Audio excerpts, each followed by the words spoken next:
All right, let me ask you this. Did you ever want a dual battery setup in your vehicle without going through the complications of putting together a dual battery system? Well, I might just have a really simple dual battery-ish setup that's right for you.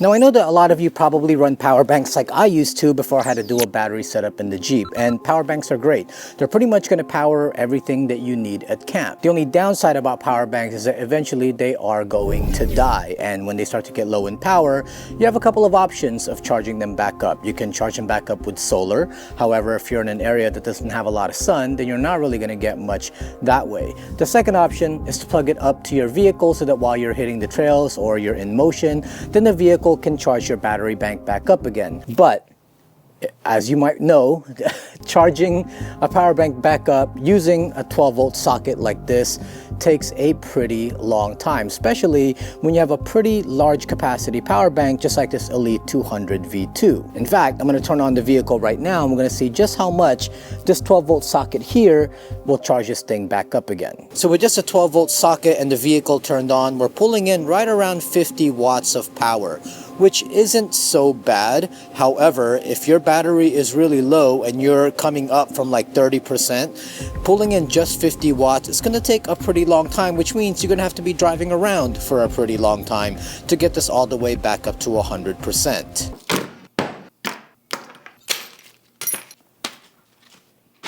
This is the Bluetti Charger 1, and this gives you the capability to charge up that power bank at a much faster rate than just using your standard 12-volt socket. Now, I say dual battery-ish setup because, I mean, what really is a dual battery setup? I mean, you have your starter battery in the front of the vehicle, and that basically runs everything in your vehicle. And then you have a secondary battery in the back. And in between those batteries, you have a DC to DC charger so that your starter battery and your alternator can charge your secondary battery when the vehicle is in motion. And then you might even add like an MPPT solar power controller so that you can use solar to charge that secondary battery back up. Well, what is a power bank? A power bank basically has all that stuff already built in. It has a way to get charged back up, it has a way to receive solar, and it also obviously can charge up all of your devices. So all you're going to do is you're basically going to run your power bank the way you always have, taking it to camp. But instead of you plugging into that 12-volt socket that charges that power bank up super slow, we're replacing that with the Charger 1. And this Charger 1 will just put more power from your starter battery and your alternator when the vehicle is in motion to get your power bank charged up much faster, so that while you're hitting the trails and you're charging your power bank back up, by the time you get to your next camp, that power bank is fully charged and ready to go again. So in theory, it's working like a dual battery setup. Now, for those of you that follow this channel, you'll know that sometime last year I installed a full dual battery setup in the Jeep using Red Arc products, and I have loved it. To this day, I am still using it. But on the 4Runner, my wife doesn't want that kind of a setup. She doesn't want a big box in the back that has the battery and the chargers and the wires kind of going all over the place. She wants to keep the 4Runner as simple as possible because it is her daily driver. And the Charger 1 is going to be a great alternative for her because we'll still be able to use the power banks like we always have. It's just that now we can charge it up much faster than just a 12-volt socket. And if you look at the Charger 1, the footprint on this is so small. I'm just going to mount this probably to the Molly panel or something like that, and then you only have like 4 wires coming out of it, 2 wires going directly to your starter battery, and then the 2 other wires going to your power bank, and you're off to the races. Now, when you buy the Charger 1, obviously you're going to get the unit. Again, really small, really compact. This only weighs like 1.58 pounds, and the size of this is 5.7 inches this way, 4.33 inches this way, and 2.36 inches that way. So really compact, really discreet. If you want, you can even do like a hidden install of this and just have like the wires coming out for you to plug your battery into, and then no one will ever know that it's in your vehicle. You also get your wiring harness. One end of this goes to your battery in the vehicle.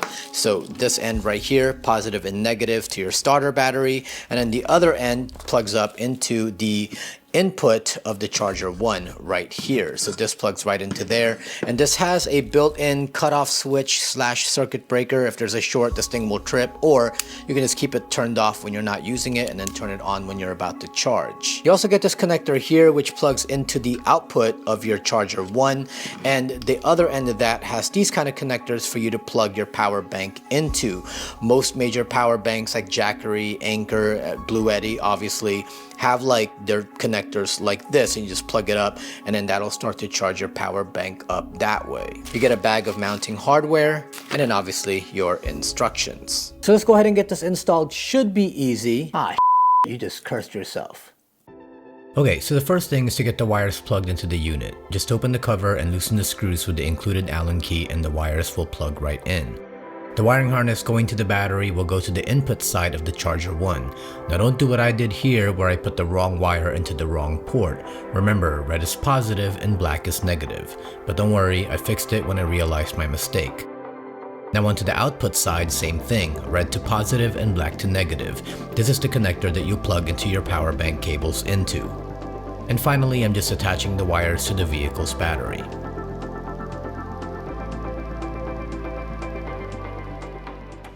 Alright, so I got the charger 1 plugged into the vehicle's battery. You'll notice that I don't have any of the wires routed because I want to test it out first. I want to make sure that this thing is producing the power that I expect it to before I fully commit to routing wires through the entire vehicle, which can take a long time. If it's producing the power that I want, then we'll just detach everything, mount this up in the back, route the wires through, and then the install is pretty much done.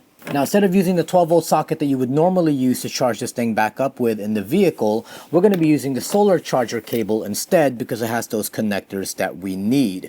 Now, the one that came with my Elite 200 V2 actually has 2 pairs of those connectors because normally you would plug this up to 2 different solar panels, but we only need 1. And I know that Bluetti does have a cable that only has like 1 pair, and you might want to get that one so it's a little bit cleaner and you don't have like an extra connector kind of just dangling and looking kind of funny. So we're going to go ahead and plug this up to the charger 1. Make sure that you match up black to black, red to red. And then we'll go ahead and turn on the vehicle and see what kind of power this thing is producing for this. 218 watts. That is 4 times more than just plugging it up to a 12-volt socket.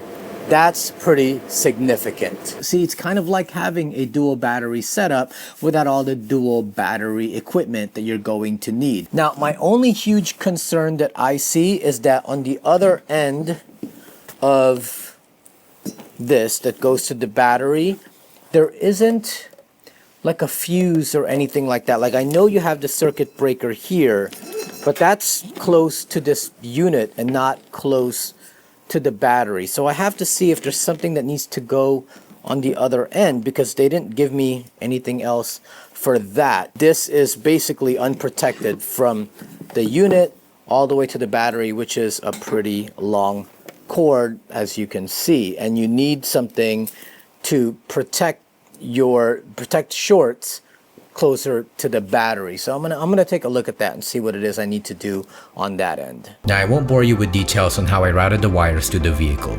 Each vehicle is different. But basically the wires come in through the firewall, routed along the sides, and I hid them beneath the step trim. Then I routed it under and along the back seat and towards the MOLLE panel where I will be mounting the unit.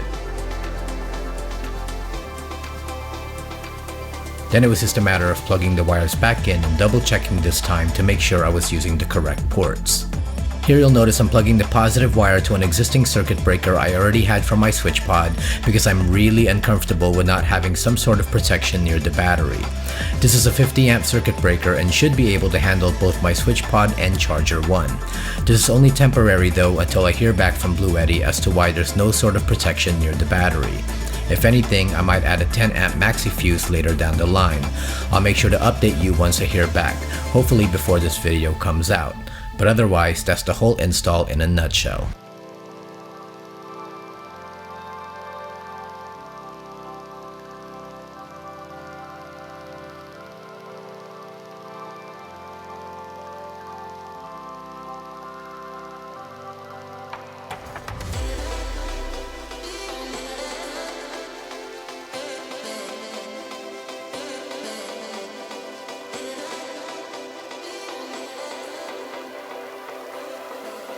And there you go, the Bluetti Charger 1. I think this is just a great alternative for all of you out there who run power banks in your vehicles and want to get them charged back up, and you want to get it charged back up pretty quickly, and you don't want to have to go through the hassle of putting together an entire dual battery system, which can get a bit complicated. Now, obviously, it's not a full and true dual battery setup. Like, it's going to have its shortcomings. You're not going to be able to hardwire some of the things that we normally would hardwire into a dual battery setup, things like scene lighting and radios and things like that. However, because you do have a power bank, you're now going to be able to run some of the things that you need at camp, things like fridges and electric stovetops, or you can just recharge up your phone batteries and your camera batteries. And when it starts to die down, that Charger 1 will be able to charge your battery bank much faster than if you were to just use that 12-volt socket. Now, the Charger 1 is not just compatible with Bluetti power banks. As long as your power bank has basically an input, and on the other end of it has those connectors that I showed you, then you can use this Charger 1 to charge those other batteries back up. I just personally don't have any other brands at the moment for me to test that out. But again, if you're the kind of person that uses power banks a ton and tend to drain them pretty quickly, then look into the Bluetti Charger 1 so that you can get those power banks charged back up much faster and you can continue on with your adventure. But anyway, that's it for me. If you enjoyed this video, please make sure you don't smash, rapidly charge that like button, subscribe to our channel, click that notification bell so we can let you be aware of new videos when they come out. And if it moves you, support us on Patreon. It gives you access to all of our videos before everyone else and gives you access to our live streams when we do them. And as always, don't forget to follow us on Instagram at BSuburban4601. My name is Asia Sampson, and I will see you next time.